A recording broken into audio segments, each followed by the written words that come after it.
Bienvenue à tous à notre conférence sur DevOps et psychologie de la performance. Je vais me présenter, je m'appelle Sophie, je suis coach agile, je suis également certifiée en ligne et je viens de terminer une année de formation en tant que coach professionnel reconnu par la Fédération internationale de coaching. Et bonjour, je m'appelle Olivier, je suis architecte et coach DevOps et c'est notre deuxième conférence à l'Agile Tour. Effectivement, il y a eu la Reine des Glaces 2, les Trolls 2, on s'est dit Puège 2, ça nous semblait comme évident de venir aujourd'hui. Exactement, donc pourquoi on fait cette conférence tous les deux? C'est parce qu'on est tous les deux passionnés d'amélioration continue, de développement humain, et à la maison on aime bien s'ostiner sur des sujets, et on a trouvé que ça a permis d'avoir des réflexions assez intéressantes pour vous les présenter aujourd'hui à l'Agile Tour, et on pense aussi que ça devrait vous être utile pour atteindre vos objectifs en mandat, en amélioration continue et DevOps idéalement, mais plus généralement en informatique. Alors pourquoi le sujet de cette conférence? Olivier et moi, maintenant, ça fait quelques années qu'on accompagne des organisations, aussi bien dans le privé que dans le milieu gouvernemental, au travers de leur transformation. Et bien qu'on ait reconnu, et on le sait, que le Lean, l'Agile, le DevOps soient des approches extrêmement puissantes, utilisées de nos jours dans les plus grandes compagnies comme Google, Pixar ou Microsoft, on s'est aussi rendu compte qu'elles étaient particulièrement contre-intuitives pour les gens qui essayaient de les mettre en place. Et comme l'a dit Olivier, nous, ce qui nous tient à cœur, en fait, c'est vraiment d'aider nos clients et d'aider les personnes à réussir leur transformation. Et on s'est rendu compte que ce qu'il y avait derrière chaque transformation, derrière chaque outil, derrière chaque méthode, chaque approche, il y a des personnes, il y a des êtres humains. Et c'est un sujet qui nous tient à cœur, les êtres humains. Donc, nous vivons une époque formidable dans laquelle les neurosciences nous apportent aujourd'hui de nombreuses réponses, notamment depuis ces 10 dernières années où il y a eu une grande avancée au niveau des recherches. Donc, fort de nos lectures, de nos expériences personnelles, d'expériences aussi d'autres coachs avec qui on a eu l'opportunité de partager, aujourd'hui, on vient bien humblement vous présenter quelques éléments de neurosciences qui, on pense, pourraient aider chacun d'entre vous dans leur transformation, vraiment en toute humilité, parce que nous ne sommes pas de psychologues organisationnels, donc voilà. Donc, on va vous présenter une transformation DevOps au travers d'un voyage vers la performance. Pour cela, on s'est inspiré du mythe du héros de Joseph Campbell, qui a aussi inspiré George Lucas pour Star Wars.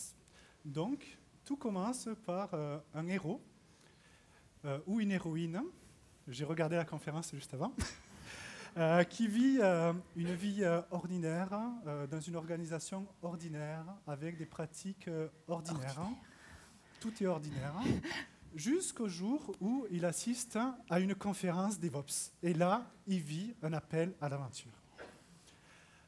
À cette conférence, il est séduit par les pratiques techniques de DevOps. Il est séduit par les outils, le gestionnaire de code source, le gestionnaire de la librairie qui lui permet de savoir où il en est dans ses versions, le trunk-based development qui lui permet d'avoir une seule version de son code source à gérer au lieu d'avoir plein de versions différentes, des conflits, du temps d'intégration. L'intégration continue qui lui permet d'intégrer de la qualité avec des tests automatisés, avec de la revue de code par les pairs.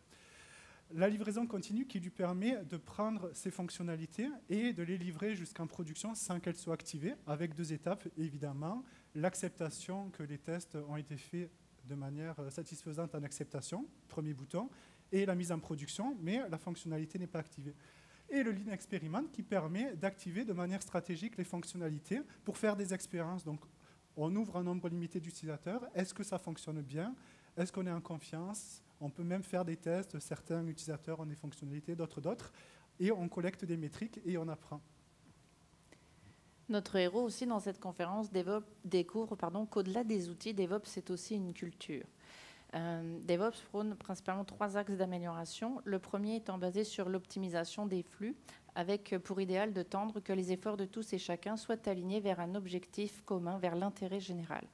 Au niveau de l'axe 2, c'est l'amplification des boucles de rétroaction, les feedbacks, avec pour objectif de rendre les problèmes transparents, les problèmes visibles au sein de l'entreprise, au sein de l'équipe et au sein de l'organisation. Et enfin, le dernier axe, qui est apprendre à expérimenter en continu, avec pour idéal donc de mitiger les risques et le statu quo. Exactement. Et enthousiaste après cette conférence, notre héros court, retourne à son organisation plein d'énergie, va voir ses collègues et est enthousiaste pour démarrer donc, les premières expériences d'une transformation DevOps. Alors, les premières expériences, comment ça se passe? Généralement, on commence par les outils. Pourquoi? Parce que c'est ce qu'il y a de plus facile, c'est concret, il y a plein de produits aujourd'hui qui existent sur le marché. Donc, on commence par les outils. En implantant des nouveaux outils, on va travailler sur quoi? On va travailler sur les processus de travail, ce qui va permettre de créer au sein des équipes des nouvelles habitudes. Et à force qu'on implante ces nouvelles habitudes, on va agir au niveau des personnes en leur inculquant des nouveaux réflexes, des nouvelles façons de penser. Ça, je vous dirais, ça c'est la publicité qui est vendue. C'est souvent ce qu'on s'imagine qui va arriver. Alors Olivier, si tu veux bien nous dire ce qui se passe dans la vraie vie, s'il te plaît. C'est ça, donc dans les pubs, dans la vraie vie. Donc effectivement, on met en place les nouveaux outils. Effectivement, les gens sont ouverts à changer leurs habitudes de travail parce qu'il est tout à fait normal qu'en mettant un nouvel outil, on veuille l'utiliser de la meilleure manière qui soit et donc on va changer nos habitudes. Et ça va créer un certain inconfort. Et on abandonne les habitudes et on fait un retour arrière. Pourquoi? Parce qu'on demande aux gens d'avoir des comportements et des habitudes qui sont en décalage avec leur manière de penser, leur manière de réfléchir. Et quand on demande à quelqu'un de faire quelque chose, mais qu'il n'est pas d'accord à le faire, ça lui crée vraiment un inconfort. On parle de dissonance cognitive et c'est ça qui fait que les gens ont le réflexe de faire un retour arrière. Alors, comme l'a dit Olivier, ces résistances, elles apparaissent. C'est ce que je dirais, c'est la phase obscure d'une transformation, le côté obscur. C'est souvent le moment où on va se dire « Ok, j'abandonne. Moi, j'étais à la conférence, mais c'est pas fait pour nous. Là, c'est trop compliqué. Il n'y a personne qui est d'accord. Ça ne marchera pas chez nous. Je laisse tomber. » Donc c'est là qu'il faut aller chercher des forces en soi. Et bon, comme nous, on raconte l'histoire d'un héros, évidemment, notre héros n'abandonne pas, sinon il n'y aurait pas de fin à notre film. Donc, notre héros continue et décide d'aller sur le terrain pour comprendre d'où viennent ces résistances, qu'est-ce qui se passe, pourquoi ça crée de telles réactions au sein des équipes. Et quand on va sur le terrain, qu'est-ce qu'on s'aperçoit souvent? On s'aperçoit qu'en fait, il y a des clans. Des clans parce que les gens vivent des dilemmes. Je m'explique, schématisons. Quand vous allez venir pour un axe d'amélioration donné, vous allez avoir des gens qui disent « Oui, j'ai compris, il faut aller par là, c'est ça qu'il faut faire. » Donc ça, c'est les A. Et vous avez les B qui disent « Non, c'est mieux par là, on va faire ça comme ça. » Et au milieu, nos leaders de transformation, nos gestionnaires, directeurs, coachs, agiles, peu importe quel rôle vous jouez là-dedans comme facilitateur de la transformation, vous êtes face à un dilemme. Si je donne raison au A, les B sont fâchés. En plus, c'est vrai que la solution des A, elle a des inconvénients. Si je donne raison aux B, c'est les A qui sont fâchés. Puis la solution des A, elle a des inconvénients aussi. Donc vous semblez dans un dilemme perdant-perdant. Qu'est-ce que je fais? Quoi que je choisisse, j'ai perdu. Qu'est-ce que je fais? Donc, ce qu'on va vous présenter aujourd'hui, c'est quelles actions vous pouvez mettre en place pour transformer le « ou » du dilemme en « et », c'est-à-dire avoir les avantages des A et les avantages des B, au travers des 3 axes d'amélioration. Ça vous va? En même temps, j'ai que ça, donc... Pourquoi je pose la question? Ils ont tous dit oui. Ils ont tous dit oui. Ils ont tous dit oui. Alors, commençons avec le premier axe dont on a parlé, donc, qui est l'optimisation des flux. Pour l'objectif, en fait, c'est que tous et chacun travaillent pour un seul et unique objectif commun. Quelles sont les résistances de l'axe 1? Des tensions intra- et inter-équipe. Les gens qui ne s'aiment pas intensifient les communications, ça crée des tensions. On demande aux développeurs qui avaient l'habitude de travailler chacun dans leur coin, de faire de la revue de code par les pairs. Chacun a son style, ça crée des tensions. On demande aux analystes fonctionnels et aux développeurs de travailler ensemble pour faire de la qualité en continu, alors qu'avant, ils avaient un rôle transactionnel très délimité. Et là, c'est un travail beaucoup plus flou, avec des frontières plus floues. Ça crée des tensions. On demande à des équipes de soutien au développement et des équipes de projet de se partager des pipelines de compilation et de déploiement. Donc, un outil, les rôles et responsabilités pas clairs, on se marche sur les pieds, ça crée des tensions. Rapport de force, on demande en fait, avec l'agilité ou DevOps, il y a des transferts de pouvoir. Des gestionnaires qui avaient l'habitude de dire exactement ce que chacun devait faire, maintenant doivent déléguer le comment à leur équipe. Et ils peuvent avoir le sentiment d'être un peu des hommes de paille, c'est-à-dire, effectivement, mais donc, moi je vais transférer le comment, mais si ça se passe mal, je suis quand même imputable. Donc c'est un peu facile, j'ai plus rien à faire, mais si ça se passe mal, c'est moi qui saute. Donc les transferts de pouvoir amènent des dynamiques de rapport de force. Des silos, donc dans une transformation idéale DevOps, il y a une réorganisation. En pratique, on met les outils en premier et la transformation, la réorganisation n'est pas forcément en place. Et donc ça arrive souvent qu'il y ait des équipes projets qui ont pour objectif de livrer le code et de partir, parce qu'une fois que le projet est fini, c'est plus leur problème. Et de l'autre côté, les équipes qui vont justement s'assurer de la stabilité, de l'entretien, de l'évolution des systèmes, qui vont freiner des quatre fers pour empêcher que les premiers arrivent à atteindre leur objectif. Ça crée des tensions avec des objectifs différents. Le dilemme qui se passe derrière, c'est être compétitif ou être collaboratif. Alors là, je vois que vous regardez l'image et vous dites, mais ils ont choisi deux méchants, ça marche pas. Ah mais on s'est raté. Parce que dans chaque dilemme, en fait, je n'ai pas de bonne réponse. Il n'y a pas une bonne façon de faire et une mauvaise façon de faire. Les deux sont valables. C'est ça le problème. Qu'est-ce qui se passe dans ces dilemmes? Il se passe dans ces dilemmes que c'est gentil que tu me demandes qu'on aille tous ensemble vers l'intérêt commun et tout. Mais là, moi, ça met beaucoup de pression sur mon équipe. On travaille plus fort. Tu m'as pas changé les dates. Moi, d'accord, l'intérêt général, je veux bien, là.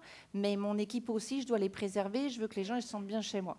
Et de l'autre côté, on a ceux qui disent non, non, c'est parti, tout le monde ensemble, l'intérêt général. En général, ceux-là, c'est ceux qui n'ont pas beaucoup à perdre dans la transformation. Ils sont super enthousiastes, on lâche tout, on abandonne, c'est par là qu'on va, fils ça, des considérations de tout le monde, on embarque. Donc les gens sont dans un dilemme, est-ce que je conserve mes avantages et statuts ou est-ce que j'assure ma réputation en me montrant conciliant et en participant à la transformation? Derrière ce dilemme se cache que dans les relations humaines, à chaque fois qu'on interagit avec les gens au travail, mais partout ailleurs, on a le choix entre trois styles de réciprocité. Donc soit on va avoir une dynamique plutôt plutôt individualiste, on va prendre le plus possible, soit transactionnelle, donc donnant-donnant, soit généreuse, on donne sans compter. Pour un individu donné, dans une organisation donnée, on va lui donner une tendance. Il va être plutôt individualiste ou plutôt transactionnel ou plutôt généreux. Et donc, dans une organisation, on peut mettre trois groupes de personnes, ceux qui sont plutôt individualistes, ceux qui sont plutôt transactionnels et ceux qui sont plutôt généreux. Et la question, c'est lequel de ces groupes est le moins performant selon vous? Selon les travaux de Adam Grant, qui est psychologue organisationnel et qui est le penseur derrière la stratégie RH de Google, les moins performants de ces trois groupes sont les généreux. Et autre question, lequel de ces groupes ont les meilleurs résultats? Lequel de ces groupes sont les plus performants? Donc selon les mêmes travaux de Adam Grant, ceux qui ont les meilleurs résultats sont aussi les généreux. En fait, il y a deux groupes de généreux, les généreux peu performants et les généreux performants. Donc la question est, quelle est la différence entre ces deux groupes? Donc, la différence réside dans le fait que les deux vont profondément s'intéresser aux autres et donner sans compter, mais les généreux performants sont capables de rester connectés à ce qui leur plaît, à ce qui les énergise. Donc, ils vont toujours chercher des dynamiques gagnantes-gagnantes, des communautés d'entraide et ce genre de choses. À l'instar des généreux peu performants qui, eux, sont dans le don de soi, mais au point de s'oublier eux-mêmes, de se déconnecter à leurs valeurs, à ce qui leur tient à cœur. Et ce sont des gens, par exemple, plus sujets que d'autres aux dépressions. Souvent, ils se font parasiter, marcher sur les pieds. Donc, c'est ça la principale différence, en fait, entre ces deux groupes. Et donc, la question, c'est comment on peut créer un environnement qui est propice aux généreux performants dans une organisation. Il faut se concentrer sur la manière dans l'organisation de résoudre les désaccords, de les adresser. Pour cela, une organisation a trois leviers. Des relations de qualité, soit des règles qui sont acceptées par tous dans l'organisation, soit des pouvoirs, c'est-à-dire une prise de position forte par la hiérarchie. Quand un désaccord se produit, en général, les gens ont recours à l'option de résoudre collaborativement parce que j'ai des relations de qualité avec les personnes avec qui j'ai des désaccords, donc je résous intelligemment le problème avec des discussions intelligentes et de qualité. Quand ça ne fonctionne pas, j'ai recours aux règles pour essayer de convaincre, pour dire on avait convenu de ça, tu ne le respectes pas. Quand ça ne fonctionne pas, on est en mode imposé, on va voir le supérieur hiérarchique en disant il ne respecte pas les règles, maintenant il faut que vous les fassiez appliquer. Autre point, si on n'est pas d'accord, c'est qu'on peut justement mettre les gens devant le fait accompli, c'est une autre utilisation du pouvoir. Donc, je fais mon truc et vous n'aurez pas le choix, il faudra que vous viviez avec. Ce qui se passe, c'est que plus dans une organisation, les gens vont avoir recours à la partie résolution, plus il va y avoir des dynamiques gagnant-gagnant, plus il va y avoir des comportements de générosité. Plus on va être dans un mode convaincre, plus on va arriver à des situations de statu quo avec des comportements transactionnels, et plus on va être dans le mode imposé, plus il va y avoir des dynamiques perdant-perdant et des comportements individualistes. Donc, comment on fait pour avoir un environnement propice aux généreux performants? Il faut miser sur des relations de qualité et sur la résolution collaborative de problèmes. Alors, qu'est-ce que la résolution collaborative de problèmes? C'est une technique qui permet de transformer notre dilemme de ou en et, c'est-à-dire de conserver l'intérêt général tout en préservant ses propres intérêts. Quand on veut adresser un problème à quelqu'un, notre cerveau, en fait, il y a 3 barrières à franchir avant de pouvoir s'adresser à cette personne. La première, c'est le système reptilien. C'est donc notre cerveau ancestral qui a juste pour fonction d'assurer notre survie. Donc lui, il se dit juste, est-ce que c'est un danger ou c'est pas un danger? Une fois que ça s'est passé, on arrive dans le système limbique, qui est le système des émotions, où là, on va plus analyser les opportunités. Est-ce que ce que tu m'apportes me semble intéressant? Je vais avoir du plaisir? Ou est-ce que ça m'a l'air ennuyeux et ça m'a l'air désagréable? Et enfin, le dernier, qui est le néocortex, qui est l'endroit où, finalement, on a notre centre de réflexion, on élabore nos solutions. Souvent, quand on arrive vers quelqu'un, on arrive directement avec notre solution, on essaye de lui parler directement de néocortex à néocortex. Ça ne marche pas. Pourquoi? Parce que les 2 premières barrières n'ont pas été franchies. Comment on franchit la première barrière? En faisant preuve d'empathie. Ah, qu'est-ce que l'empathie? Alors, on peut pas. L'empathie, ce n'est pas quelque chose qui se démontre, malheureusement. Mais comment on fait ça? Je peux essayer de vous l'expliquer. D'abord, il faut vraiment écouter les préoccupations de la personne. Et quand je dis écouter, c'est écouter intensément. Et pour ça, il faut reprendre, quand la personne vous parle, essayer de reprendre les mêmes mots qu'elle utilise. Poser des questions ouvertes pour creuser à partir des mots qu'elle utilise. C'est une façon dans laquelle elle se sentira profondément écoutée et comprise. Et quand elle se sentira profondément écoutée et comprise, son anxiété, son émotion va diminuer. Vous pourrez alors avoir accès au capteur d'intérêt dans lequel, à votre tour, vous pourrez partager vos préoccupations. Là, c'est très important de ne pas commencer par « je te comprends, mais moi, ce que je vis, OK ?» C'est plus important. Le « mais », là, il annule tout. C'est « je comprends » et je dirais que de mon côté, ce mot-là est très, très important. À votre tour de les partager. Partagez uniquement vos problèmes. Ne commencez pas à pousser votre propre solution. Restez sur vos faits, sur vos préoccupations à vous, au jeu, s'il vous plaît. Et enfin, en dernier, on pourra enfin atteindre le néocortex pour proposer des solutions, c'est-à-dire inviter l'autre à réfléchir. Donc, inviter l'autre à réfléchir, c'est dire, au vu de nos préoccupations, je te propose qu'ensemble, on détermine une solution qui réponde au mieux aux 2. On va avoir encore tendance à vouloir imposer sa solution. Je vous rappelle que les idées, c'est comme les enfants, on croit toujours que les siennes, c'est les meilleures. OK? Donc, là encore, n'arrivez pas avec votre solution en disant « j'ai attendu tout ce temps-là, là, je vais pouvoir dire mon truc ». Non. Restez vraiment dans le mode « trouvons ensemble une action à mener ». Juste pour l'info, là, toutes les actions qu'on vous présente, on vous a fait un petit feuillet récapitulatif de toutes les techniques qu'on est en train de vous montrer avec tout le B à bas, le comment il faut mettre ça en place. Donc vraiment un petit feuillet pratique pour chacun d'entre vous. J'espère, je n'ai pas compté. En tout cas, pour les plus rapides. Voilà, pour les plus rapides, ceux qui réussiront à courir jusqu'à nous. Donc voilà pour la résolution collaborative de problèmes.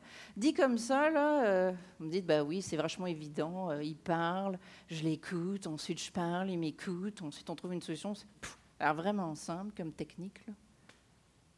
Ben non, c'est pas si simple que ça. Parce que notre cerveau, il a ce qu'on appelle des biais. Exactement. Notre cerveau a un problème, c'est qu'il n'est pas fourni avec un mode d'emploi, avec des notices techniques qui disent « attention, certains biais sont en présence, ne l'utilisez pas de manière normale, faites attention, il y a des limitations ». ce sont les biais cognitifs. Il y en a 30, 40. On en a présenté ici les 4 plus importants, qui fait que c'est difficile en fait, de pratiquer la résolution collaborative de problèmes. Le premier, c'est le biais de confirmation. Donc, on a tendance en fait, à rechercher les informations qui confirment nos idées. Donc, difficile de comprendre le point de vue de l'autre. Autre biais, c'est le biais d'affinité. On a tendance à préférer les gens qui pensent comme nous. Donc, quelqu'un qui ne pense pas comme nous, on n'a pas envie de lui parler, on va le trouver désagréable. Biais de projection, c'est qu'on a tendance à penser que les gens devraient penser comme nous. Donc, s'ils ne pensent pas comme nous, c'est qu'ils ne sont pas très malins, c'est qu'ils sont naïfs, ou carrément le contraire, ils ne sont pas naïfs du tout, en fait, ils essayent de nous manipuler, ils ont des agendas secrets. Le dernier, qui est le biais d'excès de confiance, il a quelque chose de très particulier, parce que plus on gagne en compétences, plus on accumule des succès dans notre carrière, plus on accumule de la connaissance, plus on est vulnérable à ce biais cognitif.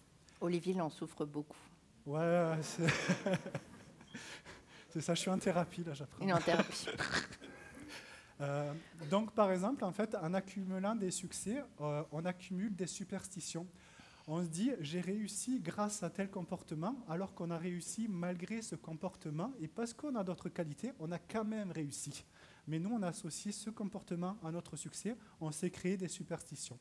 En accumulant de la connaissance, plus on en a, plus on croit que notre connaissance est vraie, alors que c'est le contraire. Quand tu n'en as pas beaucoup, tu peux t'assurer que ta connaissance est bonne, mais plus tu en as, plus tu as de chances que dans le volume, une partie soit fausse. Et donc, c'est le contraire qui arrive. Plus on a de connaissances, plus on est sûr que nos connaissances sont vraies. Donc, ça fait le tour des résistances, dilemmes et actions qu'on voulait vous présenter pour l'axe 1. Voyons maintenant l'axe 2 sur l'amplification des boucles de rétroaction, dont l'objectif, donc, c'est de permettre de rendre les problèmes visibles au sein des équipes, mais également à l'ensemble de l'organisation. Les résistances de l'axe 2, le premier, c'est le laisser-faire. Donc, je vois un collègue qui a un comportement qu'il ne devrait pas avoir, et je ne vais rien dire parce que ce n'est pas forcément mon travail de lui dire que son travail n'est pas correct. Et les études scientifiques me donneraient raison parce que quand on donne une rétroaction à quelqu'un, les statistiques montrent qu'une fois sur deux, la réaction est négative, donc on n'aurait rien dit, ça se serait mieux passé et la personne aurait eu des meilleurs comportements finalement. Et une fois sur 13 ans, la réaction est positive, donc on a bien fait de donner une rétroaction. On est quand même dans l'axe de la transparence des problèmes, il faut en parler, donc c'est quand même une résistance de ne pas parler des problèmes. La technique du sandwich sont pour ceux qui sont quand même mal à l'aise de ne pas dire les choses, donc il faut quand même les dire. Donc là, en fait, on va dire un compliment pour faire baisser la garde à l'autre. Une fois qu'il a baissé sa garde, on lui envoie les vrais sujets pour justement lui dire ce qui ne va pas. Et le temps qu'il retrouve ses esprits, je lui envoie d'autres compliments pour pas qu'il m'en veuille et pour pas être trop mal à l'aise quand il va exprimer son malaise de ne pas avoir bien fait ça. Le problème avec ce comportement, avec la technique du sandwich, c'est que certains, surtout les Français, vont voir le compliment du début, le compliment de la fin, et vont dire finalement, ça va. Ça se passe bien. Je suis bon. Je suis bon, je vais continuer comme ça, quoi. Ils sont cool ici, tout va bien. Et autre point, il y en a qui vont vraiment voir ce que vous faites. Et là, ils vont dire, lui, il essaye de me manipuler, et lui, quand il me fait des compliments, ils ne sont pas sincères. Donc après, vous aurez du mal à lui donner des vrais compliments parce qu'il va se méfier du moment où vous allez l'attaquer. Dernier, donc le blâme. Donc là, ceux-là, ils sont transparents. Peut-être pas transparents sur les problèmes. Quand on dit « t'es nul à quelqu'un », ce n'est pas forcément une transparence sur les problèmes, c'est plutôt ce que tu penses de quelqu'un. Ce n'est pas ça qui est demandé pour l'axe 2, c'est vraiment de parler des problèmes. Alors le blâme a quelque chose de particulier, c'est que le blâme appelle le blâme. C'est quelque chose que quand vous commencez, vous rentrez dans un cercle vicieux qui est difficilement arrêtable. Pourquoi ? Parce que quand quelqu'un se fait blâmer, il va se sentir de deux façons. Soit il va se sentir rabaissé, soit il va trouver que c'est injuste. Injustice dans le sens, j'ai essayé d'expérimenter, j'essaie de faire un truc nouveau, puis je me fais ramasser. Alors là, merci. Et qu'est-ce qui va se passer en réaction ? Soit les gens ils vont dissimuler les problèmes, ils vont dire écoute, moi j'ai voulu parler, là, je me fais blâmer, prochaine fois je dirai plus rien, là, débrouillez-vous, c'est plus mon problème. Ou on va créer de l'aversion au risque, c'est-à-dire je n'essaierai plus jamais rien de nouveau, moi je vais être by the book à partir de maintenant, je fais exactement ce qu'on me dit, on m'y reprendra plus, je ne mettrai plus un pied en dehors de la case. Quelle que soit la réaction, ce que ça va entraîner, c'est que les problèmes ils sont plus remontés. Donc, ils vont s'accumuler, s'accumuler, s'accumuler, s'accumuler, jusqu'à un moment où ça va devenir intenable. Les tensions vont être beaucoup trop fortes. Et la seule possibilité pour les gens de l'équipe ou de l'organisation de s'en sortir, ça va être de blâmer les autres. Donc oui, on en est arrivé dans cette situation, mais c'est la faute à Olivier. Parce qu'il m'a empêché de... Et on est parti, et ça y est. Et ça, c'est une dynamique qui est très, très difficile à arrêter quand elle démarre. Sachez que c'est sur cette histoire la faute à Sophie.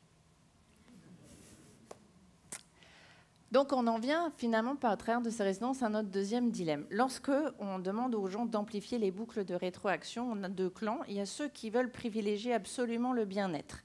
Donc eux qui pensent que la performance, c'est lié à une bonne ambiance d'équipe, il faut éviter d'être négatif, c'est triste de parler des problèmes, soyons positifs, privilégions l'ambiance, c'est seulement comme ça qu'on atteindra la performance et que les gens travailleront le plus fort.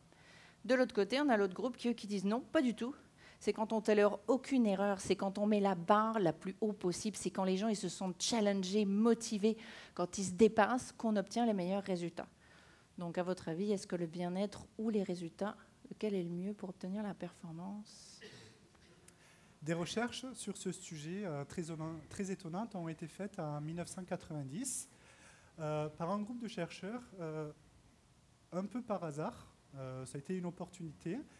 Leur objectif était d'étudier des équipes médicales et ils voulaient vérifier que les équipes les plus performantes, donc au sens de la réputation, au sens de la satisfaction des clients, de la qualité des pratiques médicales qu'ils avaient, étaient aussi celles qui faisaient le moins d'erreurs. Ils se sont aperçus que finalement, selon leurs conclusions, les meilleures équipes feraient plus d'erreurs que les autres. Ça les a déconcertés parce que ce n'était pas le résultat de l'expérience qu'ils avaient prévu. Ils ont refait les recherches et ils sont arrivés au même résultat. Ils l'ont fait plusieurs fois. Et là, ils se sont mis à réfléchir, mais alors, qu'est-ce qui se passe? Pourquoi les meilleures équipes font plus d'erreurs que les autres? Finalement, elles ne font pas plus d'erreurs que les autres, elles en rapportent plus. L'erreur n'est pas tabou, on en parle librement. Et quand il y a un problème, comme on en parle librement, on cherche des solutions pour pas que les problèmes se reproduisent. On parle donc de sécurité psychologique élevée. Depuis 1990, il y a eu plus de 400 études qui ont corrélé une sécurité psychologique haute à des performances. Donc directement ou indirectement, il y a des corrélations entre la sécurité psychologique élevée et la performance. La sécurité psychologique est donc le facteur déterminant de la performance des équipes. Ce concept a été rendu populaire justement dans les années 90 par Amy Edmondson, qui est professeure à Harvard. C'est la dame qui a dirigé l'étude sur les équipes médicales qu'on vous a présenté précédemment. Concept repris par Google en 2016 dans le cadre du projet Aristote, où ils ont étudié quels étaient les facteurs qui influençaient la performance sur plus de 180 équipes. Et ils ont démontré que le facteur déterminant était la sécurité psychologique. Et enfin, encore cette année, dans le rapport State of DevOps de 2019, il y a un lien entre la sécurité psychologique et la performance de livraison logicielle, la performance organisationnelle et la productivité. On peut penser que la sécurité psychologique, c'est un cadre où on se sent assez en confiance pour parler des problèmes. Et de notre côté, avoir des attentes et des standards élevés, c'est un petit stress. Et idéalement, il faudrait arriver à trouver le dosage parfait entre un climat assez confortable pour dire les problèmes, mais assez stressant pour avoir des standards élevés. La vérité, c'est que ce n'est pas comme ça que ça fonctionne. L'objectif est d'avoir une sécurité psychologique élevée et des standards élevés. Et c'est là qu'on a un climat d'apprentissage qui est ce que l'on cherche avec DevOps. C'est vraiment la cible à atteindre, c'est un climat d'apprentissage. S'il nous manque la sécurité psychologique, on arrive à un climat d'angoisse où on arrête d'innover, on arrête de faire des choses nouvelles parce que c'est trop risqué d'innover. Moi, je ne vais pas prendre de risques, sinon je vais me ramasser. Donc, il n'y a plus personne qui innove dans ce climat-là. À l'opposé, si il nous manque les attentes et les standards élevés, on va plutôt arriver à un climat de confort où les gens n'auront pas de mise au défi et ils vont même peut-être se mettre à s'ennuyer, pas forcément à se sentir utile, mais un climat qui est quand même confortable pour continuer à travailler, on est amis, tout va bien. Quand il manque les deux, on arrive à un climat d'apathie où là, donc les travaux de Amy Edmondson, Le but n'est plus de rechercher la performance, mais de s'attirer les faveurs. Donc dans ces organisations, on arrive de savoir c'est quoi qui est le plus performant, c'est quoi qui est de l'intérêt général, mais comment je fais pour m'attirer les faveurs de certains pour avoir des privilèges. Alors, comment favoriser la sécurité psychologique? Une action qu'on vous propose ici, c'est tout d'abord, il faut l'évaluer. Donc, il existe un questionnaire qui a été mis au point avec 7 questions à évaluer, ici, vous l'aurez ici, à évaluer de 1 à 7. Donc, soit vous pouvez le faire au sein de vos équipes, de vos directions, peu importe. Lorsque vous avez fait le questionnaire ensemble, la deuxième partie qu'il faut, c'est en discuter ouvertement. La première chose, c'est qu'il faut parler de pourquoi la sécurité psychologique est importante dans votre organisation, pour qui, qu'est-ce qu'on veut faire avec ça. Et vous pouvez discuter également par rapport aux évaluations, les tendances que vous voyez. Est-ce qu'au sein d'une équipe, il y a des gens qui ont répondu complètement opposés à des questions? Qu'est-ce qui se passe? Pourquoi ces écarts? Ouvrir vraiment une discussion là-dessus. Et vous pouvez également fournir des lignes directrices en utilisant la technique que je vous ai présentée avant, c'est-à-dire la résolution collaborative de problèmes pour que des personnes puissent échanger sainement sur leur point de vue différent ou leurs préoccupations par rapport à la sécurité psychologique. Et en dernier lieu, il faut suivre ça.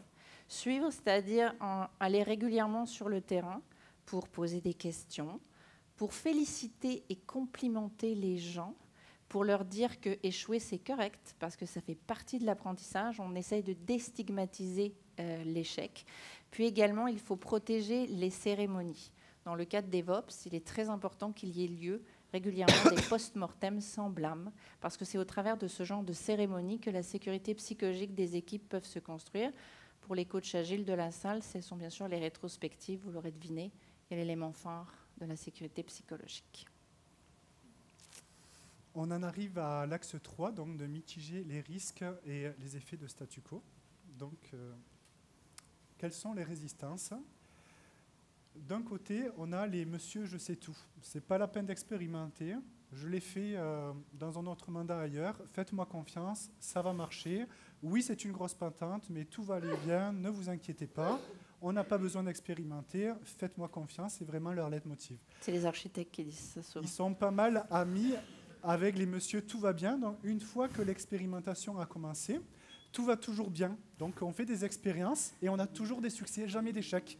Alors que le but, c'est d'apprendre. Et donc, normalement, si on veut apprendre de manière optimale, une fois sur deux, on réussit. Et une fois sur deux, on échoue. Mais dans ce cas-là, tout va toujours bien. Tout est toujours merveilleux parce que le but, c'est de faire la promotion, etc., etc. On voit aussi derrière les biais cognitifs qu'on avait vus tout à l'heure. D'un autre côté, il y a le syndrome de la perfection. Donc là, on va amener quelque chose de nouveau, mais il faut vraiment que cette nouveauté, elle soit parfaite. Il faut qu'elle soit irréprochable.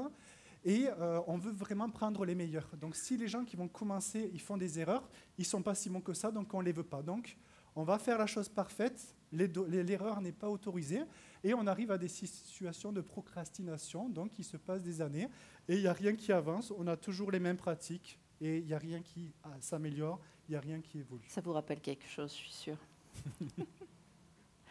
Le dilemme, en fait, qui est souvent vécu sur le terrain à ce niveau-là, c'est que d'un côté, on a ceux qui pensent que dans la vie, on sélectionne les gens, on sélectionne directement les meilleurs. Oui, on va expérimenter, mais on va expérimenter avec les meilleurs. Et à chaque fois, je vais aller chercher le meilleur dans son domaine. Opposé à ceux qui disent non, je pense qu'il faut investir dans les gens, il faut prendre le temps de se développer pour créer une culture à l'interne. On ne peut pas se permettre à chaque fois qu'on a une expérimentation d'aller chercher le meilleur dans le domaine, c'est trop compliqué.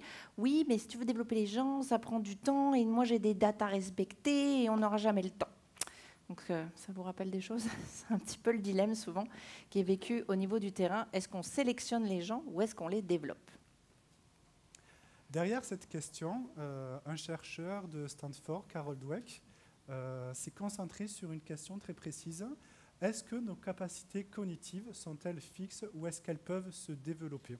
Quand on parle de capacités cognitives, on parle bien du quotient intellectuel, on parle bien de l'intelligence quotient intellectuel. Et donc, je vous pose la question à vous. Est-ce que vous pensez, dans la salle, levez la main, c'est qui pense en fait que les capacités cognitives sont plutôt fixes dans l'ensemble? Levez la main. Ou ne la levez pas si vous n'avez pas envie, mais pensez-le en tout cas. Et qui c'est qui pense que les capacités cognitives, c'est quelque chose qui peut se développer? Ah, intéressant.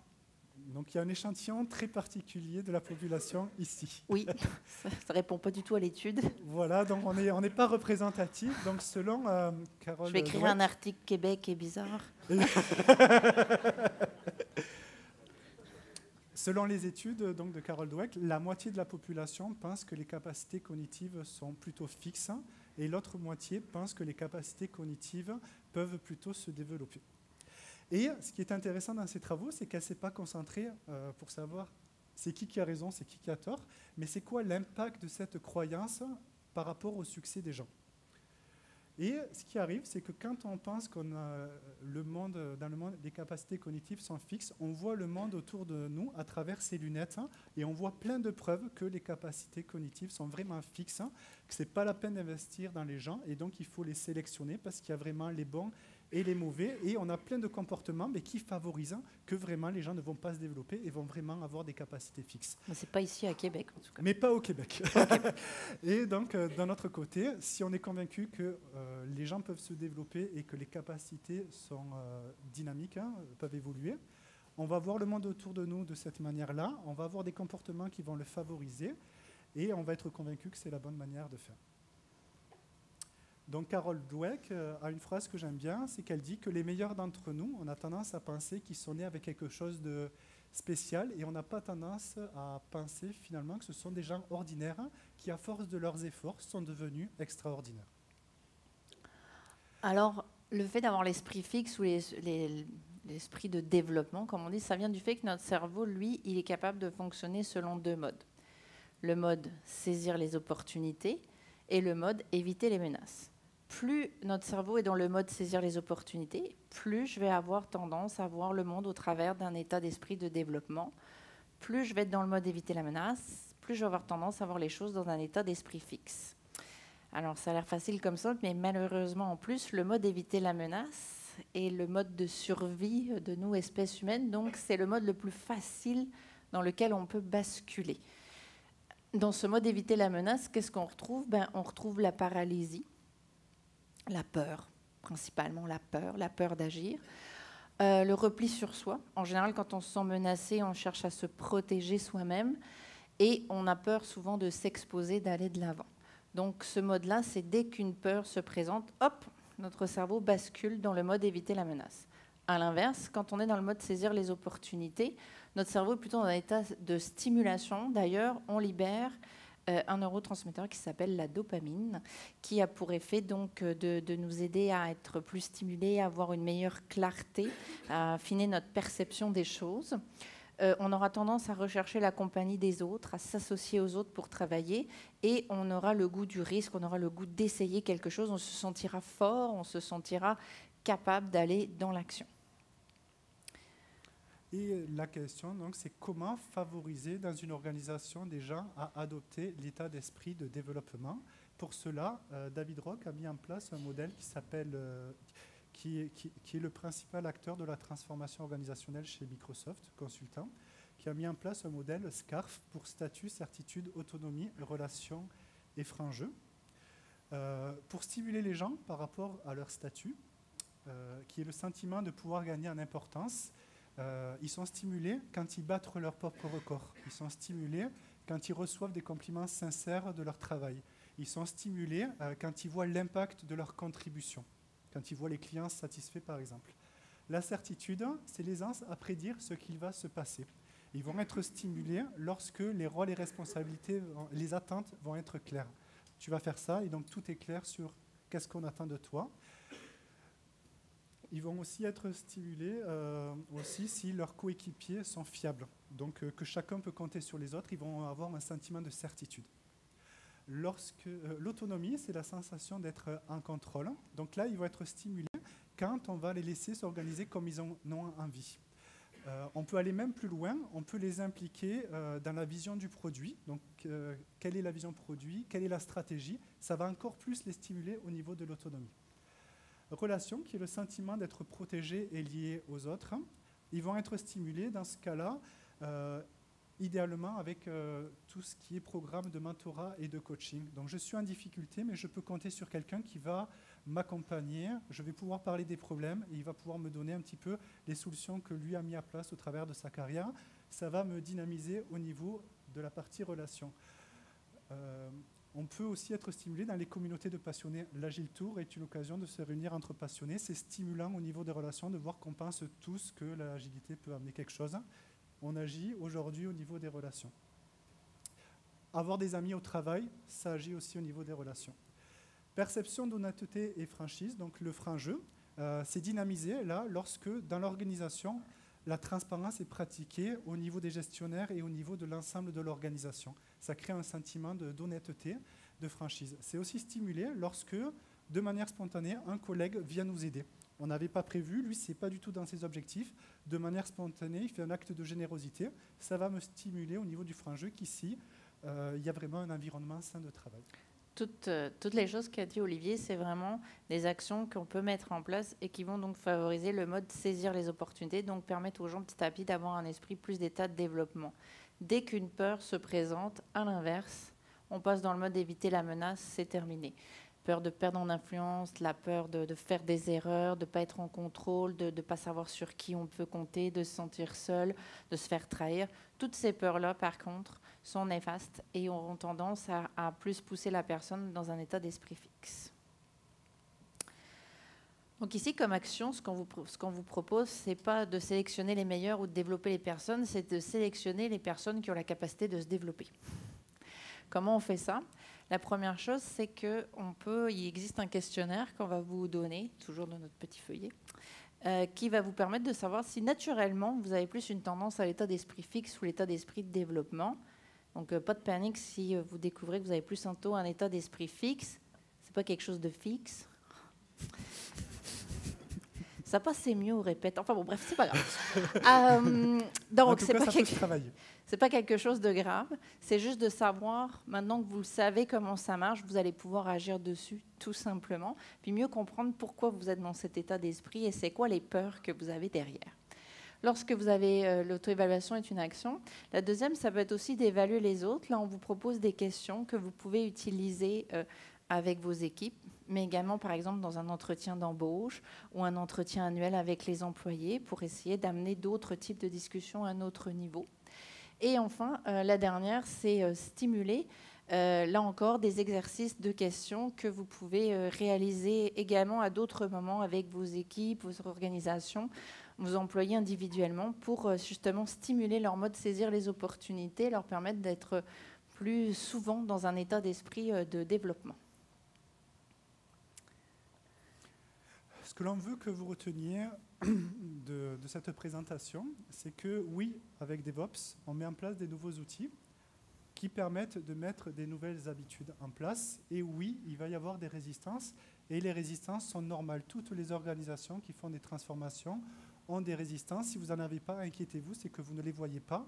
Et tout le monde partage ce même problème. Juste, ces résistances vont avoir l'effet que vous n'allez pas atteindre les objectifs, c'est tout. Mais c'est normal. Ça, c'est la partie concrète, tangible et palpable de la transformation. À un niveau donc plus fondamental, ce qu'on voulait vous montrer dans cette conférence, c'est qu'avant tout, il faut travailler au niveau des personnes, parce que celles-ci, souvent sur le terrain, vivent des dilemmes de est-ce que c'est A le mieux, est-ce que c'est B, qu'est-ce qu'on fait ? Donc, les actions qu'on vous a proposées, dont on vous a parlé, qui sont un échantillon, un exemple bien minime de tout ce qui est possible de faire, vont vous aider à résoudre ces dilemmes et transformer le « ou » en « et », donc c'est-à-dire bénéficier des avantages de A et des avantages de B, afin de briser les résistances et vous permettre d'atteindre vos objectifs. Et parce que notre héros est un héros, il va maîtriser la force des relations et réussir. Alors, une fois que le succès est atteint, j'ai une mauvaise nouvelle pour vous, ça recommence. Le voyage vers la performance, c'est justement le mot, c'est un voyage. On ne l'atteint pas, ce n'est pas une destination. C'est-à-dire qu'une fois que vous allez avoir un succès, de nouveaux défis vont apparaître avec des nouvelles résistances, des nouveaux dilemmes, des nouvelles actions, des nouveaux succès, et on recommence. Donc, c'est pour ça qu'on l'a appelé le voyage. C'est quelque chose qui est sans fin. En tout cas, ça devrait vous occuper jusqu'à la retraite. probablement. J'espère que vous avez apprécié la conférence, que vous avez appris des choses.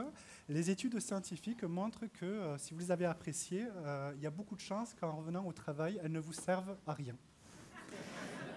C'est le résultat des études scientifiques de 1 heure de présentation de ces concepts. Il est vendeur. Parce que donc, il faut que vous pratiquiez si vous vouliez justement que dans votre quotidien, vous intégriez ces pratiques. Comprendre quelque chose ne veut pas dire les avoir intégrées et on n'a pas du tout la prétention de les avoir complètement intégrées, ça finit jamais. Donc c'est de la pratique régulière. Donc ce qu'on vous propose, c'est de recevoir des petites doses régulières. 20 minutes par jour, c'est idéal. Si vous mettez 10 minutes, c'est correct. 20 minutes serait idéal tous les jours. Et une pratique concrète. Donc, on va vous donner... Enfin, je te laisse parler. C'est pas grave, tu peux y aller. Donc, pour les petites doses régulières, on vous recommande de suivre quelques penseurs sur LinkedIn qui ont toujours des pensées inspirantes, des idées pour vous tenir au fait de toutes les nouvelles recherches en neurosciences. On vous en propose 2, donc Adam Grant, qui est professeur à la Wharton School et qui conseille Google et Pixar dans leur politique RH, et Ray Dalio, qui est le fondateur du fonds de pension le plus rentable du monde, je crois, c'est ça, Bridgewater, qui, lui, a créé une culture organisationnelle complètement hors norme, une culture générative incroyable, dont s'inspirent aujourd'hui les plus grands CEO de ce monde. Donc, vous pouvez suivre facilement ces gens sur LinkedIn, ont toujours des inspirations, des choses à partager. Puis au niveau concret, on vous a préparé un petit feuillet pratique pour lequel on vous détaille la résolution collaborative de problèmes. On a mis le questionnaire sur la sécurité psychologique et également le questionnaire pour les états d'esprit, donc des petits outils que vous pouvez très facilement utiliser avec vos équipes, avec les autres personnes de votre communauté ou dans votre organisation. Donc essayez-les, mettez-les en place, puis vous nous direz si ça marche ou pas. Voilà. Merci à tous de votre attention. Merci beaucoup.